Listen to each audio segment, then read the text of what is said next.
Hari ini adalah hari Sabat. Ini adalah suatu hari kudus di mana kita menerima berkat-berkat dari Tuhan.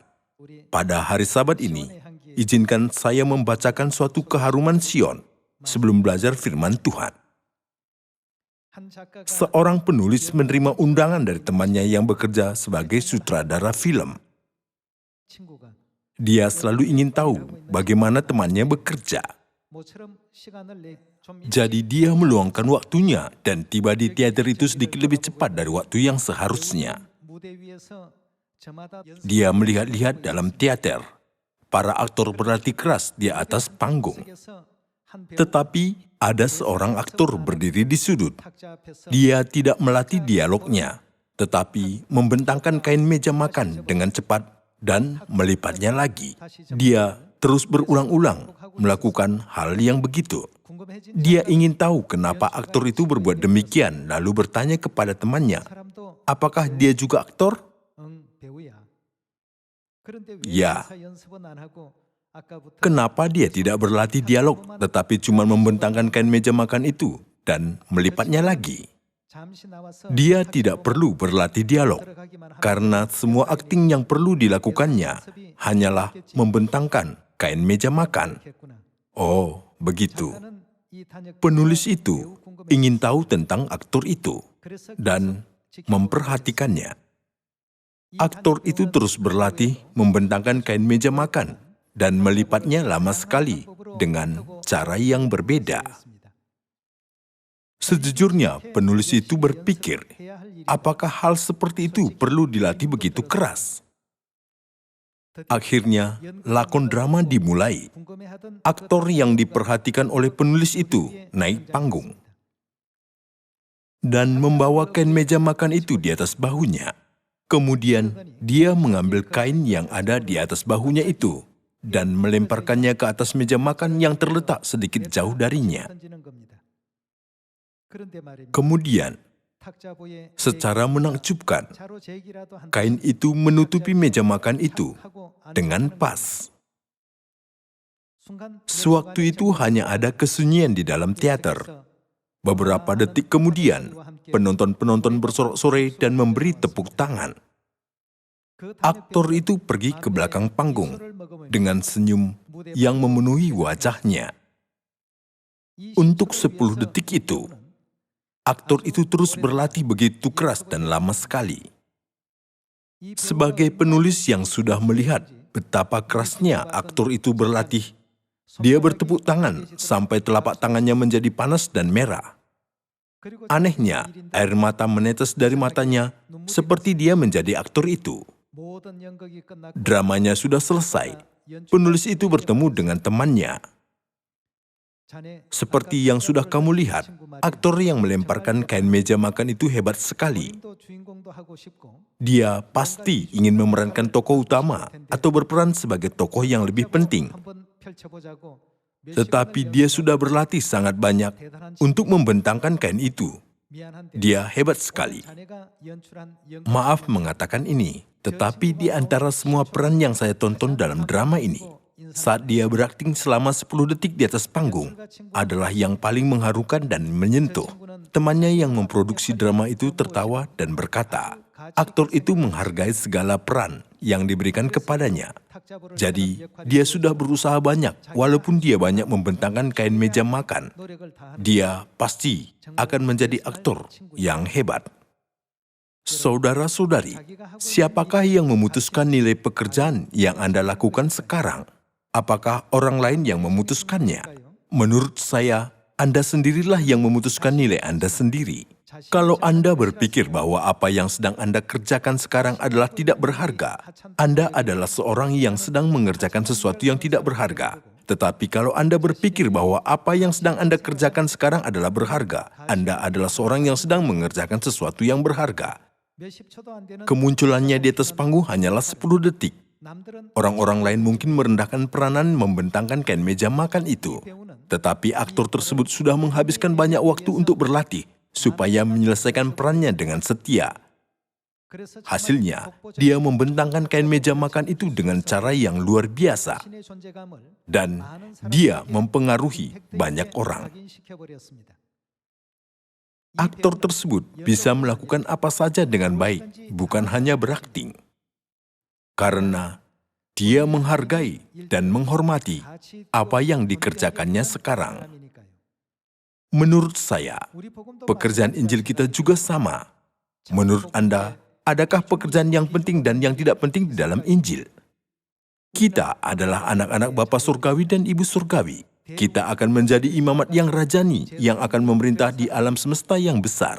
Bukan hanya Dang Henjang atau pemimpin akan menjadi imamat yang rajani, melainkan kita semua. Ketika kita menyelesaikan tugas kita dalam pekerjaan Injil kita, di dalam situasi kita dengan setia, semua keluarga Sion diperlukan, tidak ada yang tidak berguna. Kita semua yang berdiri di posisi itu layak menerima berkat. Kita benar-benar bekerja untuk cukup memerankan berkat dan mengerjakan pekerjaan berkat yang seperti itu. Kita tidak boleh memandang diri kita dengan negatif. Meskipun peran yang diberikan kepada kita itu hanya membentangkan kain meja makan, kita bisa menjadi yang terutama dalam bidang itu dan membantu pekerjaan Injil. Jika sesuatu pekerjaan yang tidak berharga yang orang lain tidak mau mengerjakannya, karena itu hina, Anda bisa mengerjakan itu dulu. Sebanyak kita menghargai pekerjaan itu, berkat akan menjadi luar biasa. Saya berharap kita semua menghargai peran apapun dan memerankan peran itu dengan setia jika peran itu diperlukan untuk kerajaan surga. Saya berterima kasih kepada Bapa dan Ibu Surgawi yang memberi berkat yang begitu berharga ini. Saya mengasihi Tuhan.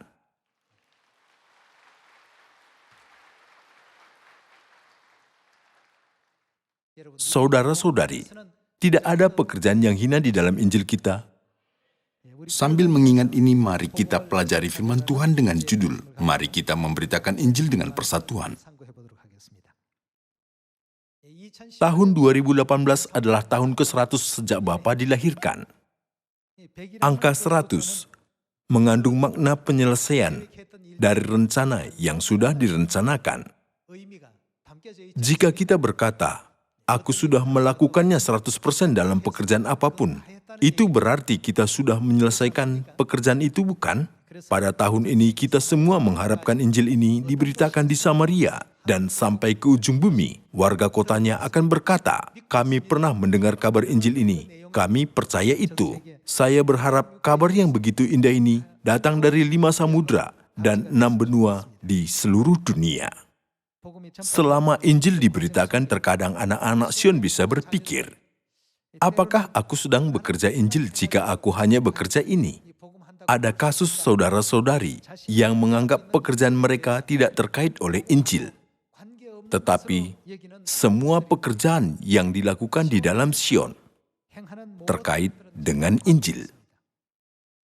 Anggota-anggota yang memasak di dapur, anggota yang mengemudi mobil untuk anggota lain, anggota yang membantu parkir pada hari kebaktian, dan anggota yang menyambut semua anggota yang masuk dan keluar bait. Setiap anggota kita sedang melakukan apa yang diperlukan sekarang. Aktor di dalam Harum Sion itu tadi memiliki sedikit pemikiran yang berbeda dalam membentangkan kain meja makan itu. Bagaimana jika aku menunjukkan kepada penonton, aku melemparkan kain ini, dan kain ini tepat menutupi meja makan itu dengan pas. Untuk keahlian ini, dia sudah berlatih banyak. Ada aktor yang berperan sebagai tokoh utama, dan peran lain yang diperankan dalam banyak bagian. Tetapi aktor tersebut berakting hanya selama 10 detik. Meskipun begitu, aktingnya sangat banyak mempengaruhi penonton-penonton pada waktu itu. Meskipun perannya tidak begitu penting, dia berpikir, aku adalah tokoh utama dalam waktu ini. Dia sudah berakting dengan kesungguhannya, lalu dia mendatangkan hasil yang baik. Kalau kita dipercayakan untuk bekerja Injil di luar negeri, kita perlu bekerja di situ. Kalau kita dipercayakan untuk bekerja Injil di dalam negeri, kita perlu bekerja di sini. Kalau kita dipercayakan untuk bekerja Injil di Sion besar atau di Sion kecil, kita perlu bekerja di Sion itu. Di mana saja kita harus menganggap pekerjaan kita sebagai hal yang terutama. Kita adalah tokoh utama dalam pekerjaan kita. Marilah kita semua memerankan peran seorang tokoh utama supaya tahun ini penuh dengan berkat dengan mendirikan Sion Tuhan. Mari kita baca 1 Korintus pasal 12 ayat 12. Karena sama seperti tubuh itu satu dan anggota-anggotanya banyak. Dan segala anggota itu sekalipun banyak merupakan satu tubuh, demikian pula Kristus. Sebab dalam satu roh kita semua, baik orang Yahudi maupun orang Yunani, baik budak maupun orang merdeka, telah dibaptis menjadi satu tubuh dan kita semua diberi minum dari satu roh. Karena tubuh juga tidak terdiri dari satu anggota, tetapi atas banyak anggota. Andai kata kaki berkata, karena aku bukan tangan, aku tidak termasuk tubuh. Jadi benarkah ia tidak termasuk tubuh? Dan andai kata telinga berkata, karena aku bukan mata, aku tidak termasuk tubuh. Jadi benarkah ia tidak termasuk tubuh? Andai kata tubuh seluruhnya adalah mata, di manakah pendengaran? Andai kata seluruhnya adalah telinga, di manakah penciuman? Tetapi Allah telah memberikan kepada anggota masing-masing secara khusus suatu tempat pada tubuh, seperti yang dikehendakinya. Andai kata semuanya adalah satu anggota, di manakah tubuh? Memang ada banyak anggota, tetapi hanya satu tubuh. Jadi mata tidak dapat berkata kepada tangan, aku tidak membutuhkan engkau. Dan kepala tidak dapat berkata kepada kaki, aku tidak membutuhkan engkau. Malahan justru anggota-anggota tubuh yang nampaknya paling lemah, yang paling dibutuhkan. Dan kepada anggota-anggota tubuh yang menurut pemandangan kita kurang terhormat, kita berikan penghormatan khusus. Dan terhadap anggota-anggota kita yang tidak elok, kita berikan perhatian khusus. Hal itu tidak dibutuhkan oleh anggota-anggota kita yang elok. Tetapi Tuhan telah menyusun tubuh kita begitu rupa, sehingga kepada anggota-anggota yang tidak mulia diberikan penghormatan khusus, supaya jangan terjadi perpecahan dalam tubuh. Tetapi supaya anggota-anggota yang berbeda itu saling bagaimana, saling memperhatikan. Karena itu, jika satu anggota menderita, semua anggota turut menderita. Jika satu anggota dihormati, semua anggota turut bersuka cita. Kamu semua adalah tubuh Kristus dan kamu masing-masing adalah anggotanya. Apa bedanya antara peran 10 detik atau 1 jam? Kita semua adalah tokoh utama. Di dalam kebenaran, di dalam Injil, tidak ada pekerjaan yang lebih bagus atau yang lebih rendah. Sesuai dengan kebutuhan, Tuhan menetapkan seorang anggota di posisi gembala. Kalau begitu, dia bisa melakukan yang terbaik di posisi gembala itu. Kalau Tuhan memberikannya tugas untuk membantu, tidak ada orang yang bisa melakukannya selain daripada dia. Hanya dia bisa melakukannya. Jadi, dia adalah tokoh utama di dalam tugas itu. Tetapi, ada anggota yang menganggap seorang yang memimpin sebagai yang terutama. Kita tidak boleh mempunyai anggapan begitu. Di dalam Injil kita, semua kita adalah satu. Jadi, jika Injil diberitakan di Samaria sampai ke ujung bumi, apakah anggota yang bekerja di dapur gembira atau tidak? Dia pasti gembira. Bagaimana dengan yang berkhotbah? Apakah dia gembira atau tidak? Dia pasti gembira. Bagaimana dengan anggota yang memberitakan Injil? Mereka juga pasti akan bergembira. Bagaimana dengan anggota yang mendukung pekerjaan Injil dengan berurusan dengan pekerjaan administrasi di kantor?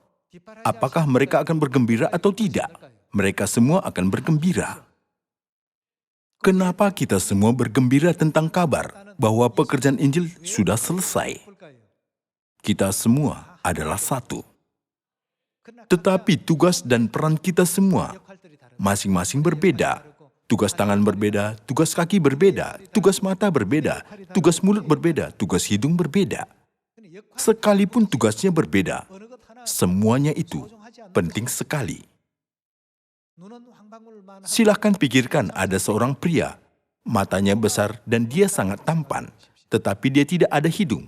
Bagaimana? Menurut Anda sekalian, apakah dia ganteng? Tidak. Semua bagian tubuhnya harus tampan, alis matanya tebal dan jelas, dan hidungnya mancung. Semua bagian tubuh harus lengkap di posisi yang pantas. Semua anak-anak Sion diperlukan dalam pekerjaan Injil. Jadi, saya berharap tak seorang pun dari anggota kita memiliki kesalahpahaman bahwa seseorang dari kita lebih berharga karena melakukan pekerjaan yang penting dan yang lainnya kurang berharga karena melakukan pekerjaan yang tidak begitu penting. Di dalam Alkitab, ada firman bahwa apa yang tidak dihargai itu bisa menjadi yang khusus. Semua anggota Sion adalah satu. Orang yang bekerja di dapur bukanlah orang yang hina.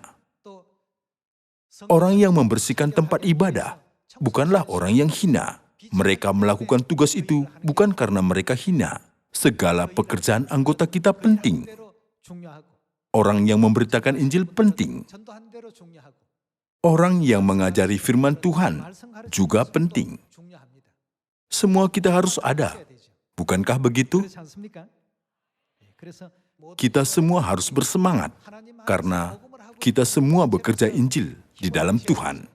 Saya berharap tak seorang pun dari kita membandingkan diri dengan orang lain sambil berpikir orang itu mengerjakan sesuatu yang bagus, tetapi pekerjaanku hina.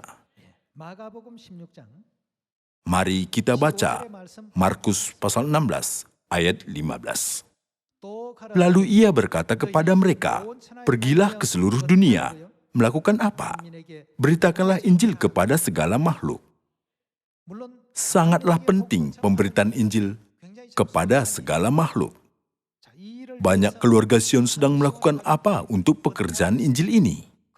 Semua mereka mendukung dan membantu pekerjaan ini melalui khotbah dan pendidikan. Tetapi apakah hanya melalui khotbah dan pendidikan cukup saja untuk pekerjaan ini? Tidak. Bagaimana kalau kita tidak mendapatkan makanan dari dapur? Kita semua akan kelaparan. Jadi perlu orang yang bekerja di dapur. Saudara-saudari, apakah kita boleh memisahkan orang yang memerankan peran pembantu dari orang yang memerankan peran utama? Tidak boleh. Di dalam Injil kita semua memerankan peran utama. Di bidang pekerjaan dapur, semua orang di dapur adalah tokoh utama. Di bidang berkhotbah, pengkhotbah adalah tokoh utama. Di bidang pemberitaan Injil, semua orang memberitakan Injil adalah tokoh utama.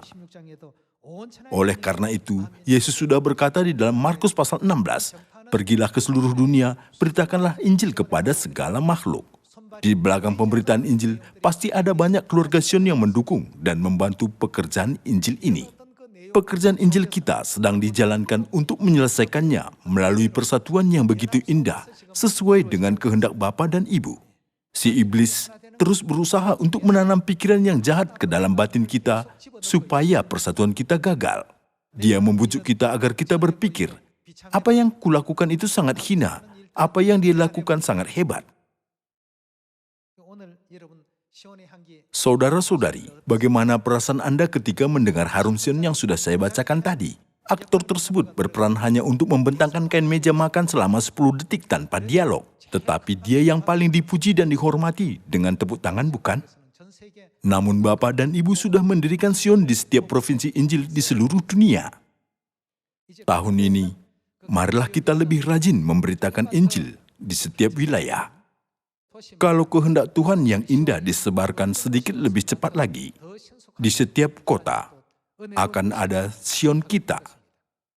Saya yakin Tuhan pasti akan memberi tenaga kepada kita, agar kita dapat menyelesaikan pekerjaan itu. Kalau begitu, apa yang harus dilakukan setiap gereja?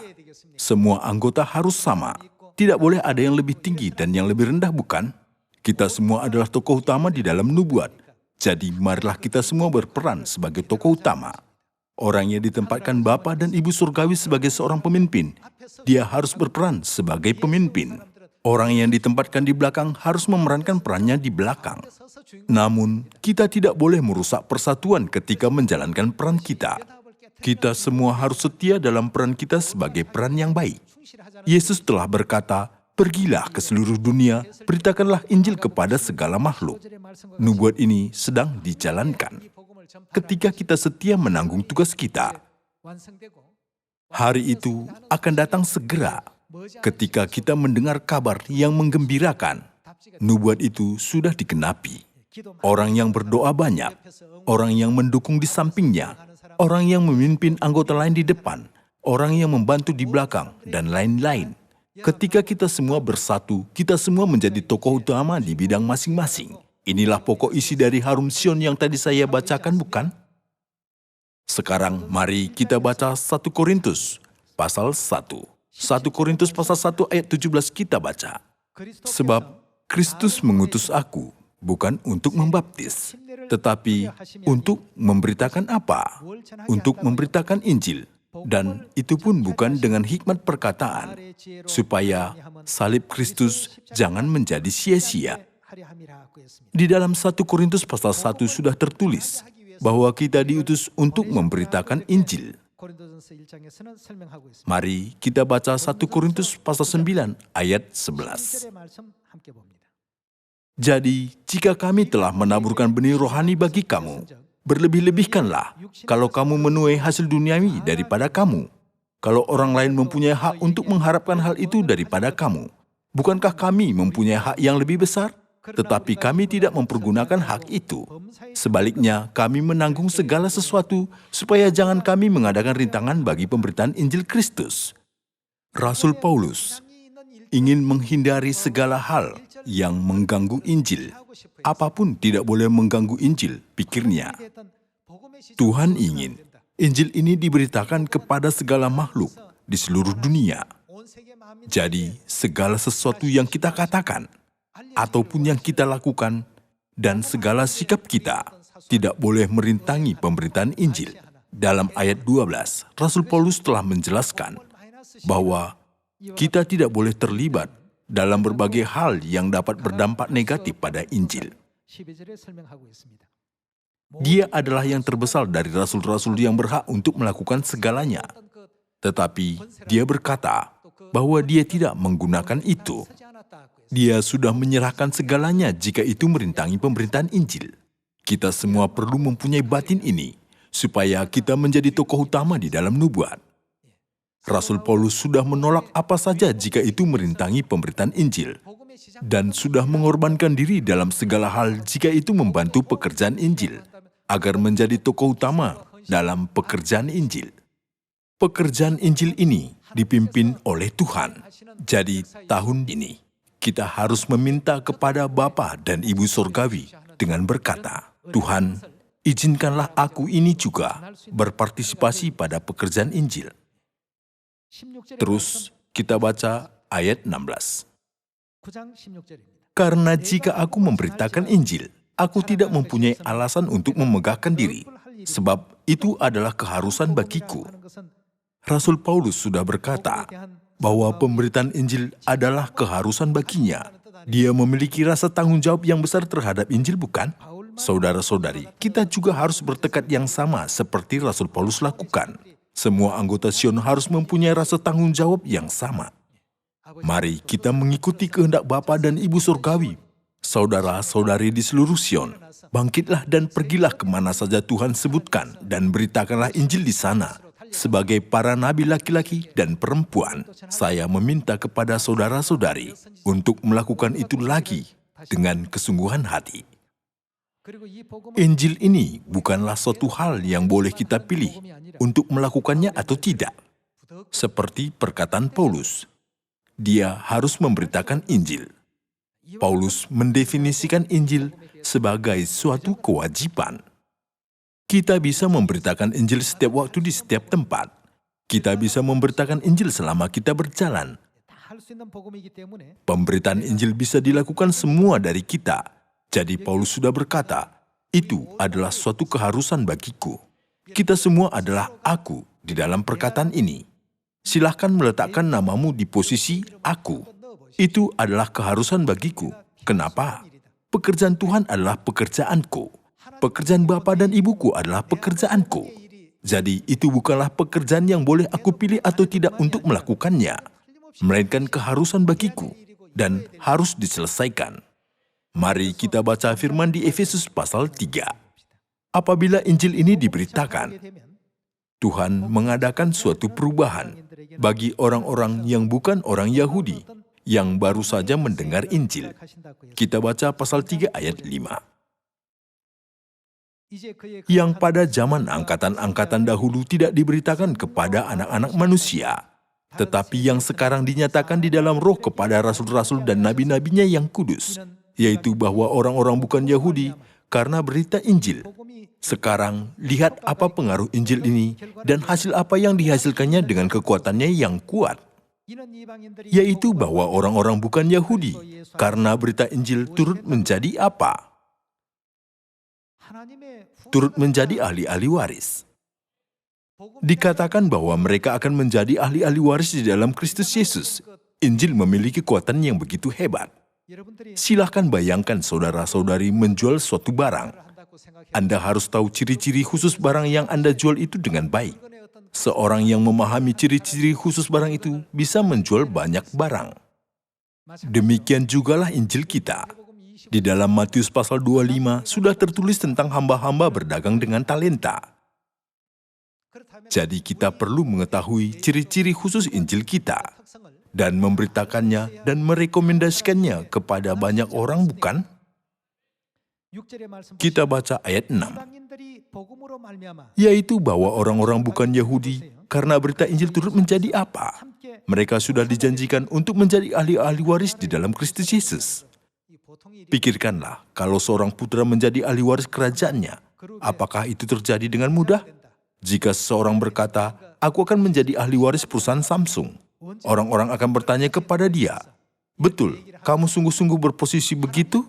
Itu terasa nyata. Namun itu terasa tidak masuk akal jika seseorang berkata, aku akan menjadi ahli waris kerajaan Tuhan. Kita harus mengetahui bahwa Injil ini berciri-ciri khusus untuk menempatkan kita di posisi yang begitu tinggi.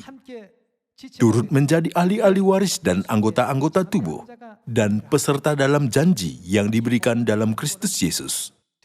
Itu tidaklah mungkin terjadi tanpa Injil. Hanya Injil Kristus yang ada di dalam Sion mempunyai ciri-ciri khusus ini. Karena itu, semua anggota Sion harus memberitakan Injil ini. Dan anggota-anggota tubuh dan peserta dalam janji yang diberikan dalam Kristus Yesus. Ayat 7. Dari Injil itu aku telah menjadi pelayannya menurut pemberian kasih karunia Allah yang dianugerahkan kepadaku sesuai dengan pekerjaan kuasanya. Ucapkan pada diri sendiri, dari Injil itu aku telah menjadi pelayan Injil. Coba letakkan namamu pada firman ini. Saudara-saudari, marilah kita ingat angka 100 dan memberitakan Injil dengan 100% kepercayaan. Untuk Injil diberitakan di Samaria dan sampai ke ujung bumi. Kita semua menjadi tokoh utama di bidang pekerjaan kita masing-masing dan harus bersama-sama bangkit dan memberitakannya. Saya berharap kita semua berbuat demikian tahun yang penuh berkat. Kerajaan Tuhan sangat dekat. Kita semua harus bangkit dan menyatakan terang Injil. Dan khususnya kita harus berdoa untuk hal ini. Mari kita baca satu firman lagi sebelum mengakhiri khotbah. Efesus pasal 6. Efesus pasal 6 ayat 18 kita baca. Dalam segala doa dan permohonan, berdoalah setiap waktu di dalam roh dan berjaga-jagalah di dalam doamu itu dengan permohonan yang tak putus-putusnya untuk segala orang kudus. Juga untuk aku, supaya kepadaku, jika aku membuka mulutku, dikaruniakan perkataan yang benar, agar dengan keberanian aku memberitakan rahasia Injil yang kulayani sebagai utusan yang dipenjarakan. Berdoalah supaya dengan keberanian aku menyatakannya sebagaimana seharusnya aku berbicara. Seperti firman ini, mari kita berdoa kepada Tuhan. Bukakanlah bibirku agar aku memberitakan rahasia Injil dengan keberanian. Mari kita anggap permohonan ini pokok permohonan. Tolong ingatkan diri kita sendiri bahwa kita masing-masing adalah tokoh utama dalam setiap pekerjaan yang kita kerjakan di dalam Injil. Saya harap kita memiliki iman yang cukup untuk menggenapi kehendak Bapa dan Ibu yang memimpin Injil ini. Dan dengan melakukan itu, mari kita menyaksikan keajaiban yang besar sekali lagi. Saya menutup khotbah, terima kasih.